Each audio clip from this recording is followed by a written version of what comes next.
محمد زاده د شهید دپاره خلک راوته دی په دې علاج نه پوهېده چې اوس څه چلو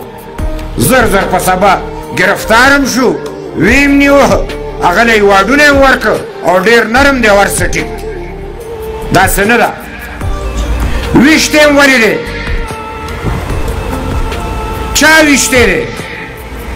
او په څه بنیاد هم ویشتی دی څوک به په دې معاشره کې د نیکۍ خبره نه کوي څوک به د ایماندارۍ خبره نه کوي او چې د نیکۍ او د ایماندارۍ خبره کوي نو هغه به خلک ولي او هغه خلک به ولي چې ټول عمر چې کوم دی نو ناکردي کړي او په خپل هم قوم ته نه تنګي او پولیس نه هم خپله حصه ورکوي نو په دې بنیاد د دې خلکو واره نیاري که چېرته زمونږ لیوي اف سي پولیس دې ټولو په ایماندارۍ کار کولی سوال نه پیدا کړي چې جرم شوی خو چې د مجرم سره محافظان شریک شي نو بیا خو به خود چې کوم دی جرم کېږي دا ویشتی شوی خلک معلوم هغه د خپل مرګ نه مخکې چې کوم دی ویډیو ریکارډ کړی هغه ویلي چې ما سره به څه کېږي لہذا زه د یو شهید د درد په حیثیت زه دا خبره کوم چې که هر څوک وي که پولیس دی که لیوي ده که اف سی ده که حکومت دی په سترګو کې به راله رانجه نه اچوي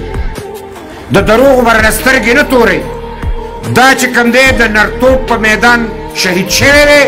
مونږ چې کوم دی د دې پوره انکوایري هم غواړو د دې چې کوم دی خپل مجرمان نیول هم غواړو قوم ته یې ښودل هم غواړو او په برملا په میدان سزا ورکول غواړي چې دا خلک یې په سترګو باندې وګوري دا جاري حکومت دی دا د دانلی حکومت دی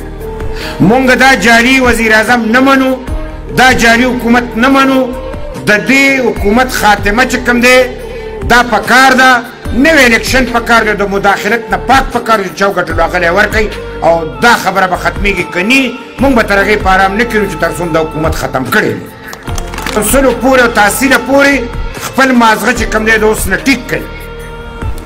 او زه تاسو ته په ایماندارۍ وایم چې زموږ خپل صفونه برابري خپل نو دا الیکشن به عوامي نیشنل پارټي ګټي او مخالفین به چې کوم دی نو دا بیلي زما په دغې حکومت او په دې سپیکر باندې اعتماد مه کوئ ټګي کوي ټوري کوي ګیرې په څلور ډزی په سینو ویشتو څلور ډزی په سر ویشتو او تر هغې ورته ولاړو چې تر څو کې ساه نه ووت او په دې کې ګرانو ملګرو زه د خپل زوی مخ کتوله تلم خدای دې دا حالات په هېڅ چا رانه ویل ډېر ګران کار دی او پلار چې مړ شي نو عموما چې کوم دی بچي ښخوي خو چې دا زوی مړ شي او پلار یې ښخوي دا ډېر ګران کار او بیا هغه د ارمانونو زوی چې هغه په ټول خاندان کې یو وي نو ګرانو ملګرو زما په کور سبا بله خودکش دماکه شوه او د 19 کالو دوه ځوانان زما نور شهیدان شو څلور پکې پولیس والا شهیدان شو دهشتګردو قیامت جوړ کړی د نوم نه به خلک یارېده چې زه د خپل زوی وینه بخم که دهشتګرد اسلیک دی حکومتي ریټ تسلیموي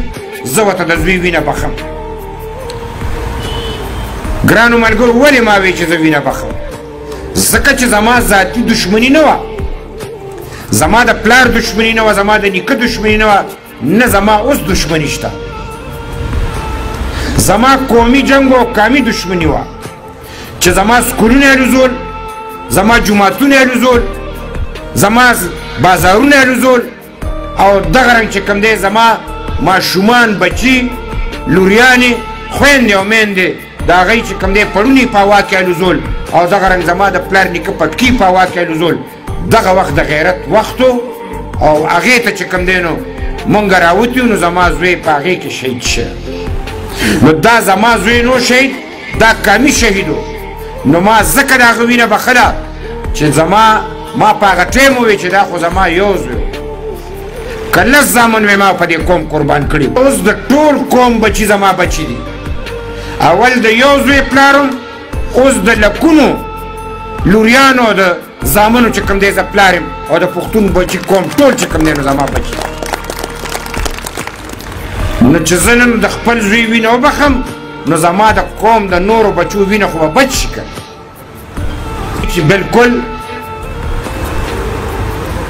ما جړه په مړي بنده کړې ده خو زه خو جاړم نه دا خو زما بې اختیاره سترګو نه اوښکې ځي نو زما پښتنو عزیزانو که زما د سترګو نه اوښکې تلي دا به ما سنت نبوي ادا کړي خو چې تر څو مې وس رسېدو ما ته یاد شي چې ما اوښکې نه یې توی کړي دې خوا رانه بشیر بلور شهید ناست و دې خوا رانه چې کوم دی جي بلور ناست و او د دنیا خلک ناست و او دی دواړو ژړل په داسې حال کې چې ستا په غم کې دنیا جاړي او ته نه جاړې دا د خدای ورکړه ده چې په تا باندې فضل وکړي او بیا ګرانو ملګرو ما ورته وایي چې که تاسو خامخا زموږ امتحان نه لئ نو بیا مې ورته د رسول اکرم صلی الله علیه وسلم مې په ټول کائناتو کې د ټولو نیازبینه هستي چې کوم دی زمونږ سردار دو جهان دی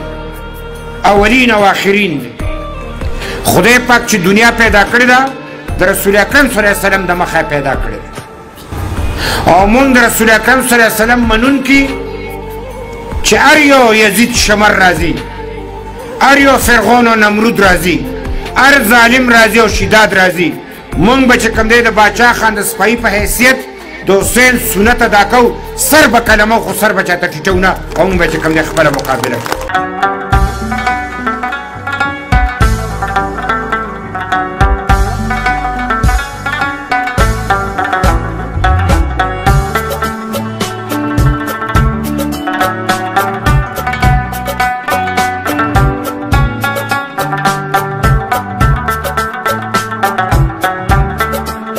خلکو د پاره یو خوشخبری ده چې دا صاحب ملکن روډ سلیم صاحب بجلو کار شروع کړی دی پېښور نه به ښه کوالټۍ کې درته کار کوي ښه ښکلي کار بدله کوي دا شاته زما لګېدلي فانوسونه او فیري لګېدلي کلر لایټونه لګېدلي کور ډیکوریشن چې څنګه هم فنکشن دا به تاسو له اني ټایم اویلیبل وي ملکن ټینټ کیټرینګ سروس سره د بجلو سیټ اپ هم راغو دا تاسو ته په کورونو په کوڅو په نیرونو په علاقو کې هر ځای کې برته لایټینګ بندوبست کوي اور دې کې ډېر ښه زبردست سیټ اپ دی پېښور نه ورته ښه سیټ اپ میلاویږي